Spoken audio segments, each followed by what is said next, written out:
দর্শক, এই মুহূর্তে জামাতের কেন্দ্রীয় কার্যালয়ে ব্রিফ করছেন সহকারী সেক্রেটারি জেনারেল। আমরা সরাসরি চলে যাচ্ছি ব্রিফিংয়ে।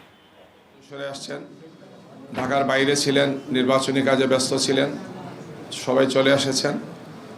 এই বৈঠকেই আমরা বিস্তারিত পর্যালোচনা করব এবং প্রয়োজনীয় দিক নির্দেশনা আমাদের সংগঠনের অধস্তন সংগঠন এবং দায়িত্বশীলদের উদ্দেশ্যে এই বৈঠক থেকে দেওয়া হবে।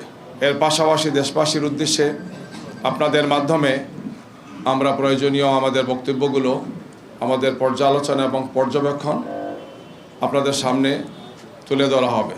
আমাদের সম্মানিত আমিরে জামাত আশা করি যে তিনি নিজে উপস্থিত থেকেই, কেন্দ্রীয় নেতৃবৃন্দের উপস্থিতিতেই তিনি এখানে বক্তব্য রাখবেন।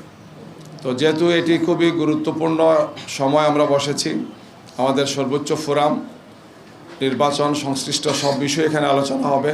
অলরেডি আলোচনা আরম্ভ হয়েছে, আলোচনা চলছে পর্যায়ক্রমে অনেকগুলো বিষয় যেহেতু, তো শেষ হতে একটু সময় লাগবে আর কি। আমরা সাংবাদিক বন্ধুদের অনুরোধ জানাচ্ছি যে আপনাদের একটু ধৈর্য ধরতে হবে, কিছু কষ্ট হবে আপনাদের। আমরা আপনাদের সামনে প্রয়োজনীয় আমাদের যে সমস্ত দিক নির্দেশনাগুলো বা আমাদের পর্যবেক্ষণগুলো আপনাদের সামনে উপস্থাপন করা হবে।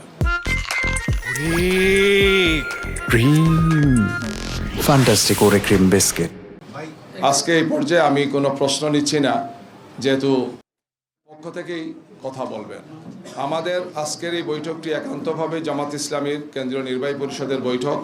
এটাও আমাদের একটি পরিকল্পনা আছে যে আমরা জোটের একটি বৈঠক হবে এবং জোটের শরিক দলও এই নির্বাচনে তাদের পর্যবেক্ষণ, তাদের বিশ্লেষণ এবং করণীয় সম্পর্কে প্রতিটি দল তার স্ব অবস্থান ত্যাগ করবেন। পরবর্তীতে জোটের বৈঠকের মাধ্যমে আরও কিছু বক্তব্য আপনাদের সামনে পেশ করা হবে।